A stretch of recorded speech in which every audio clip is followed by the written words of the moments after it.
I've been demoted at work. He came home with a somber expression. What?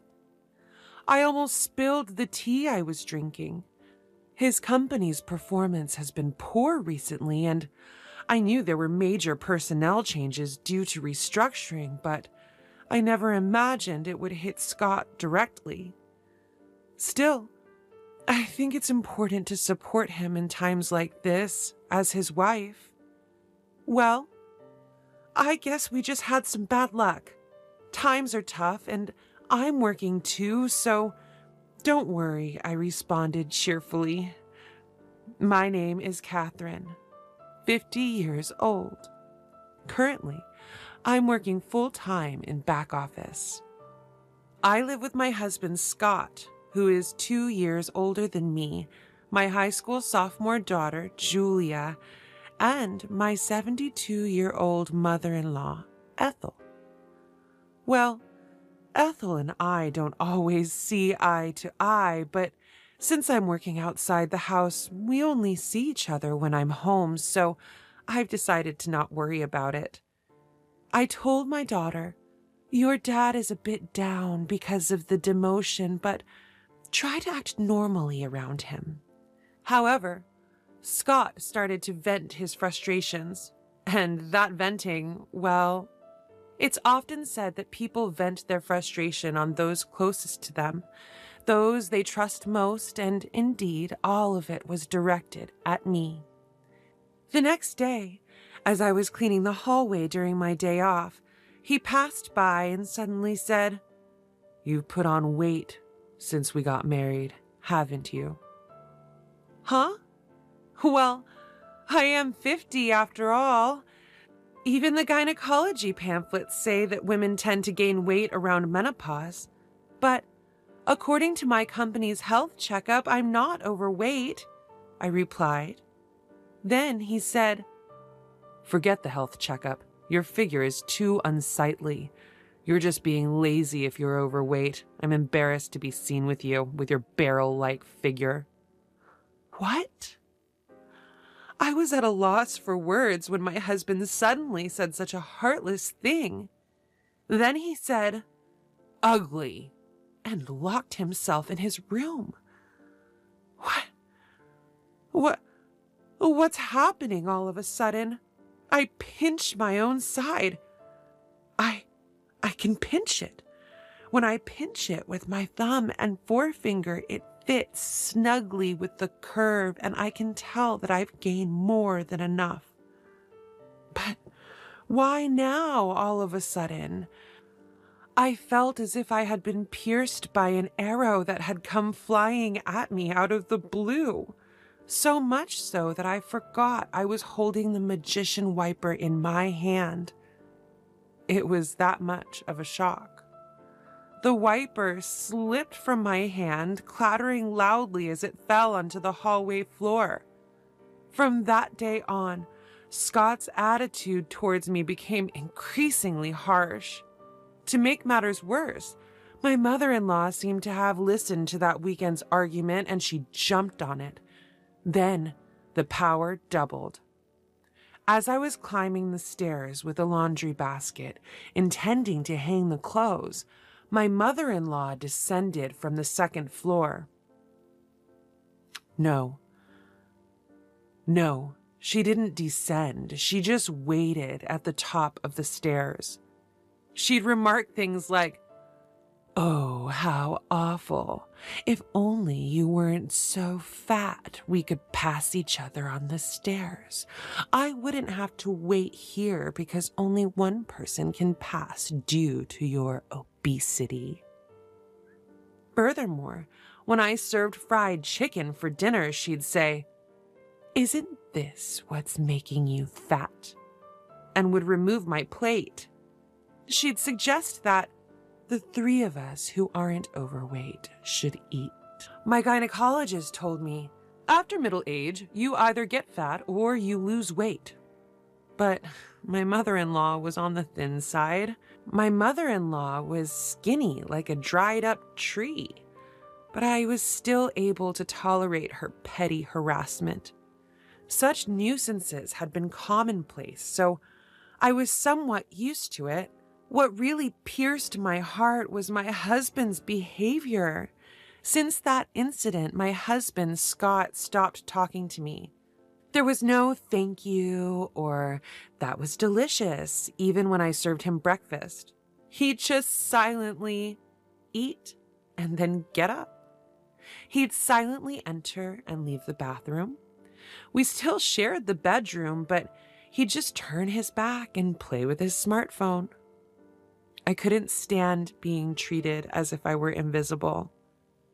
One night, in the bedroom, I gathered my courage and asked, "Hey, did I do something to deserve being ignored?"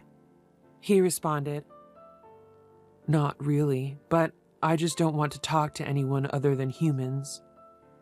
He went on to say, "I don't want to be seen as a family with someone this fat.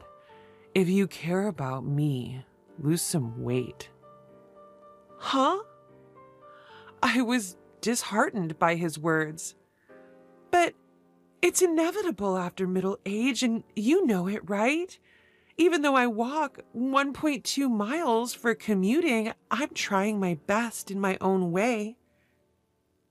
Indeed, I was trying hard to combat the weight gain due to aging, but he coldly turned his back, saying, "If the results aren't showing, it's the same as not trying.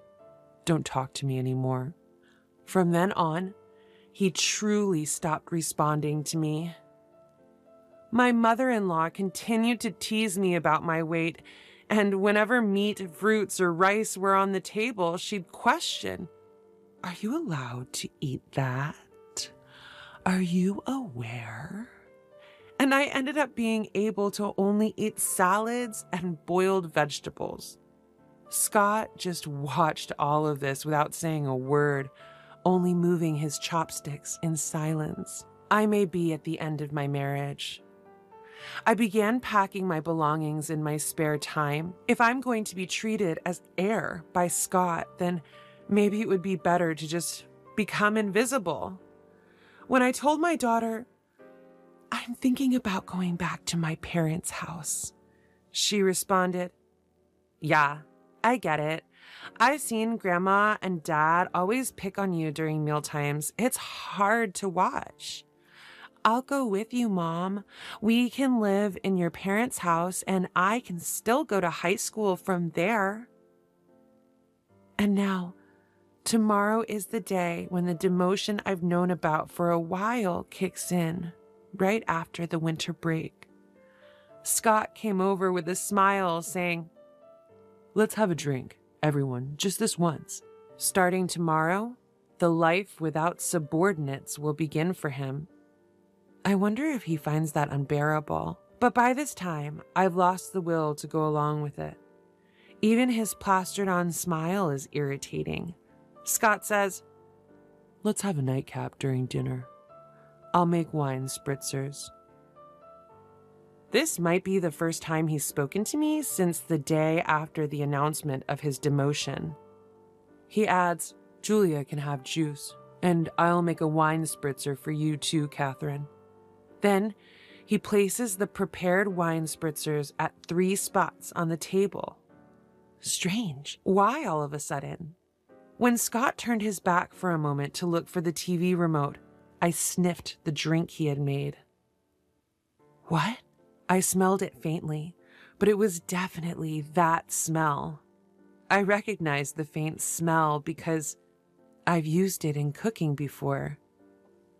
How could he think to make me drink this? I won't stand for it anymore. My mother-in-law's harassment, being ignored by my husband, I'll pay them all back. The wine spritzer pushed me over the edge. "I'm sorry, could you get the camembert cheese from the fridge, Scott? It's from a local dairy farm and it's really delicious. I'm glad for the family time. Could you fetch it?" Thinking he should at least do that much when I expressed joy at family time, Scott headed towards the fridge. While he was away, And before my mother-in-law and daughter sat down, I switched my drink with the one on the seat to my right. The right seat, it was Ethel's seat. Scott returned with the cheese. Well, now that we've got the snacks ready, I'll call Julia and mother-in-law, I said loud enough for them to hear. Dinner's ready. The two of them made their way to the dining room and took their seats. Just a regular dinner. Except I didn't have any meatloaf or cornbread, salad, stew, chicken soup, and cheese, and wine spritzer. Julia was having juice. Let's eat. Julia was the one who broke the silence. Scott and my mother-in-law remained silent. I sipped on the wine spritzer Scott had made. He was watching me closely. I smiled and said, "Yeah, it's good."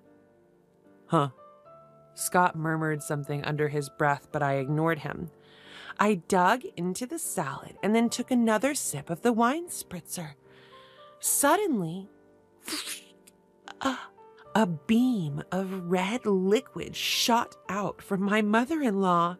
It reminded me of Godzilla's fire breath. Wait, what? Grandma, what happened? My daughter stood up in surprise as some of the liquid splashed her salad. Did you choke? Are you okay?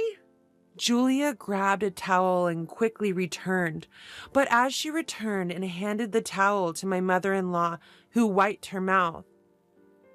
What is that? Julia voiced out in shock. Grandma, your mouth, it looks like spicy cod roe. My mother-in-law began to freak out. Hey, this is spicy. What did you put in my drink? She shrieked and lunged at me. I coldly brushed her hand away. It wasn't me. Scott made it.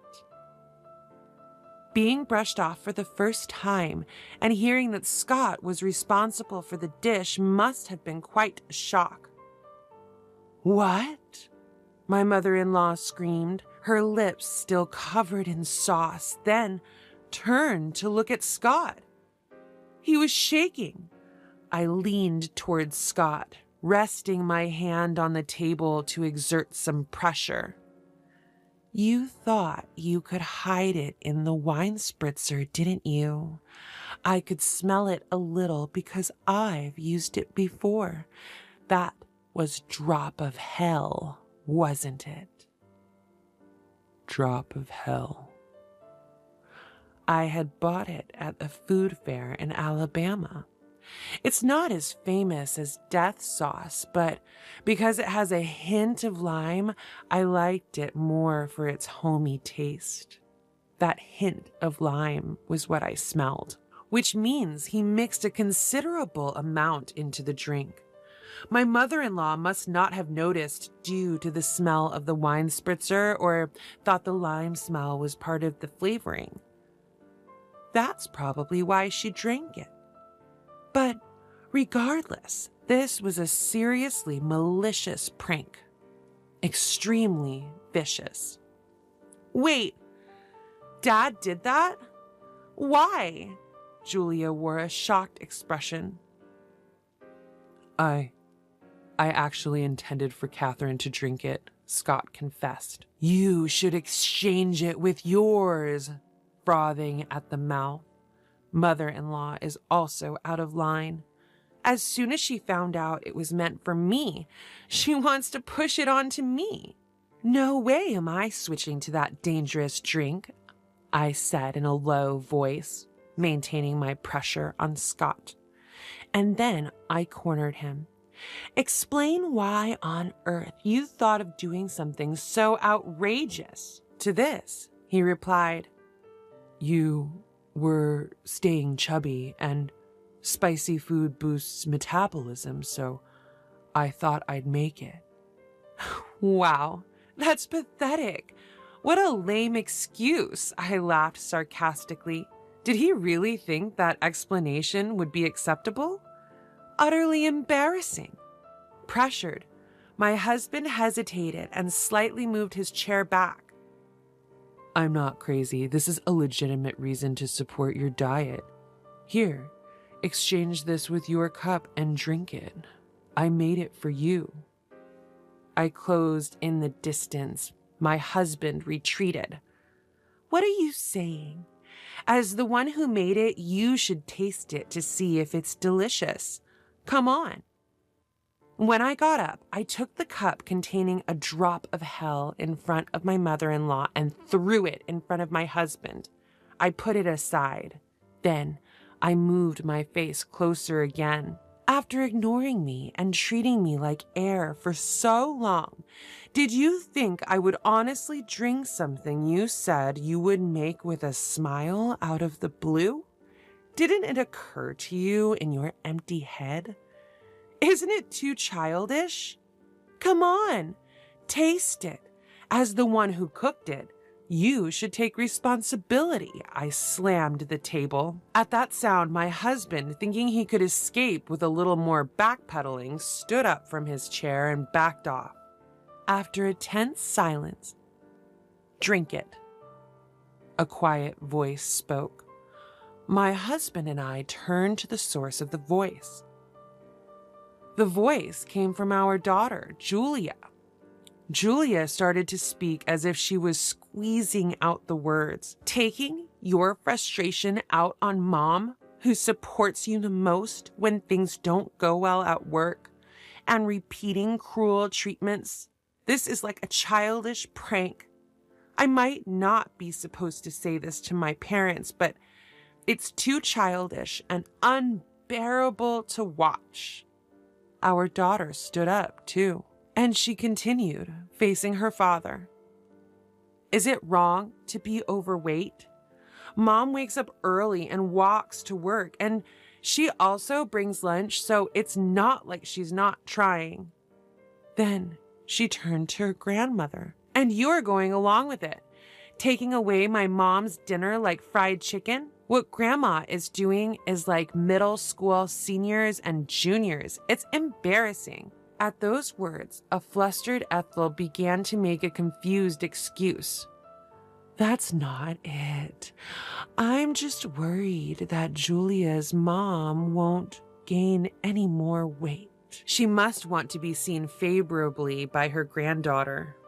In fact, Ethel liked Julia, but this time, Julia was harsh. Compassion is something that is conveyed to the other person. It hurt to see Mom's dinner. Despite Mom looking sad, I wouldn't call that compassion. Mom hasn't had any issues in her checkups, but still, taking away her side dishes is just mean. Ethel fell silent. And another thing. It seemed Julia was done talking to Ethel for the time being. She turned back to her father. Mom goes to the gynecologist every month and keeps herself active. But despite all that, Dad just ignores her because she's put on some weight? What's his deal? The atmosphere he creates by ignoring her mistakes, the house feels so tense. Can't he see that? Even Colonel Sanders and Aunt Stella from the cookie ads are plump. There's a term called happy weight, you know. If she gets older and becomes a lovely grandmother like Aunt Stella, I'd be thrilled. When I have kids and she's become a grandma, wouldn't it be great to say, Mom, you've gained some happy weight, and laugh about it? That's my dream. Could you please not ruin it for me? Her gaze was cold as ice as she spoke matter-of-factly. However, her words warmed my heart like hot milk to go with cookies. It's a pathetic sight to see a father scorned by his own daughter. And one more thing, she directed her words at her father. If you're going to ignore someone because of the weight gain due to aging, you should realize that with your thinning hair, you could easily be overlooked yourself. The tension was palpable at the dinner table. Her biting words had brought a chill to the living room. It felt so cold you'd think that even a banana would freeze. It seemed she had said all she wanted to. After a sigh, she turned to me. "That's enough, Mom. It's time to let it go. It will be better for you." Her words took me aback. It would be better if I let go. That's right. You should let it go. As I said earlier, my dream is to see you holding my child, saying you've gained some happy weight and laughing. For my sake, I want you to be happy because that's part of my dream. So please let it go. Be happy and fulfill my dream. Her words filled my heart. Every single thing she said made me so happy that I didn't care about being ignored by my husband, the fat shaming from my mother-in-law, or the drink issue. Warm tears streamed down my cheeks. Yes, you're right. My vision blurred up with tears. Hurry up, Mom. She patted my back and gave me a gentle push. Okay. I went to the kitchen and brought back a document I had been hiding for some time. What? My husband let out a startled exclamation. After about a month of being ignored, I started thinking, I have my bags packed. Let's each go our separate ways. I presented the divorce papers with only my name written on them. I just wanted you to lose some weight. If you had slimmed down as I asked, I would have been content. I only realized it was venting after Julia pointed it out, but since you didn't lose any weight, I thought I'd torment you more. I didn't mean for this to... I didn't expect this to happen. My husband began to panic. It's on those who didn't notice until things got serious, and what they're so upset about is incredibly childish, my daughter Julia retorts sharply. Living without her adorable granddaughter is no joke for my mother-in-law, it seems. In a panic, my mother-in-law Ethel interjects. Hey, Julia, you want to keep living with us, your grandmothers, don't you? In a voice soft as stroking a cat. To this, Julia says, I decline. I don't want to breathe the same air as people who act like middle schoolers anymore. Shutting down Ethel's plea. Hold on. Okay, I got it. I'll taste it, as you say. I'll take responsibility as the one who cooked it. Scott picks up the glass placed before him and gulps it all down at once. Ugh. Scott, just like Ethel earlier, spews a stream of the red liquid from his mouth, resulting in a striking set of lobster-like lips. There, see? I took responsibility, right, Julia? Julia takes a picture of both of them with their lobster lips on her phone and says, both of you, so lame. Mom, let's go, before exiting the living room.